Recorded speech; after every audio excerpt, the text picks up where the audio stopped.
Oke, bertemu lagi dengan Kak Sigit di Bimbel Privat Like Education, Penggilingan Cakung, Jakarta Timur. Nah, hari ini Kak Sigit mau ngelanjutin ngebahas tentang kisi-kisi PTS tema 2 kelas 6 SD. Nah, kemarin waktu itu Kak Sigit udah ngejelasin 1 sampai 8 ya. Jadi sekarang nomor 9 dan seterusnya. Oke, kita langsung aja mulai dengan mengucap basmalah Bismillahirrohmanirrohim. 9. Fungsi bulu mata panjang pada unta adalah, nah jadi ini adalah soal IPA. Ingat unta itu hidupnya di padang pasir ya.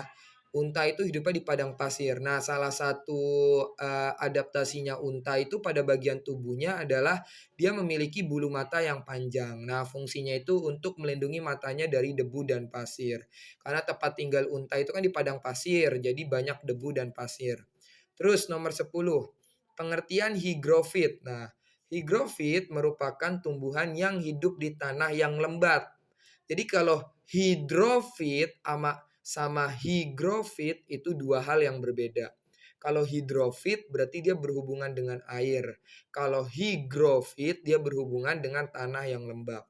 Nah, contoh tanamannya itu apa? Contoh tanamannya itu adalah talas, tumbuhan paku, lumut, dan keladi. Tapi kalau misalkan di sekolah biasanya yang muncul di ujian itu adalah tanaman paku dan lumut.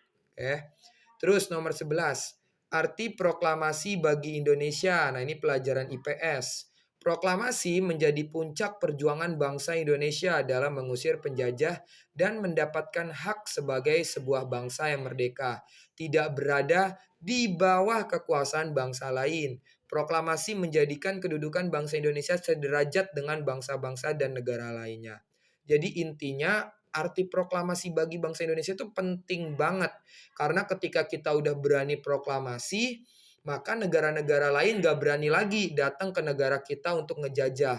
Ingat, negara kita itu adalah negara yang berjuang dari penjajahan. Karena negara kita udah pernah dijajah sama Belanda, sama sama Jepang, sama Portugis, sama Inggris dan lain sebagainya.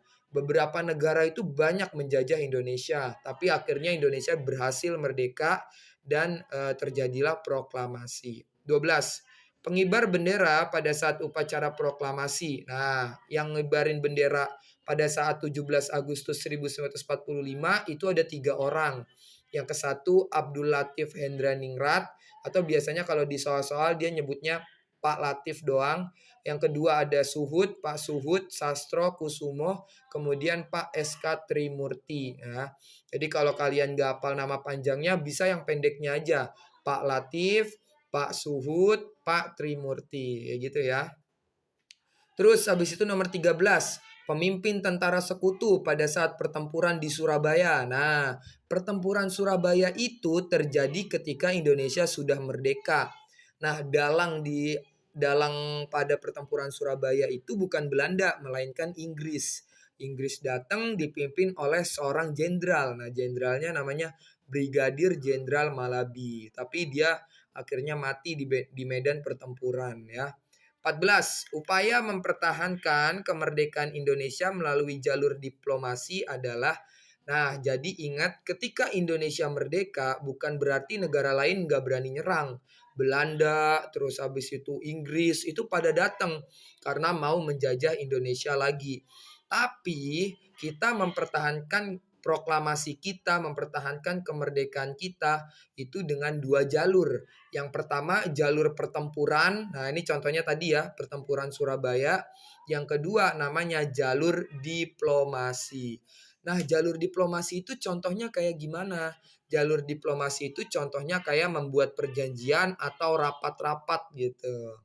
Nah, jadi perjanjian Linggarjati, Renville, Royal, konversi Inter-Indonesia 1, Inter-Indonesia 2, dan terakhir konversi meja bunda.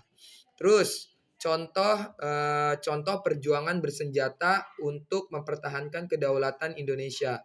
Nah, ini merupakan secara jalur pertempuran. Nah, yang pertama ada pertempuran 10 November 45 di Surabaya, pertempuran Ambarawa 15 Desember 45, pertempuran Bandung Lautan Api 29 Maret 46, dan seterusnya. Terus macam-macam pola lantai. Nah, pola lantai itu sebenarnya ada 2, pola lantai garis lurus sama garis lengkung.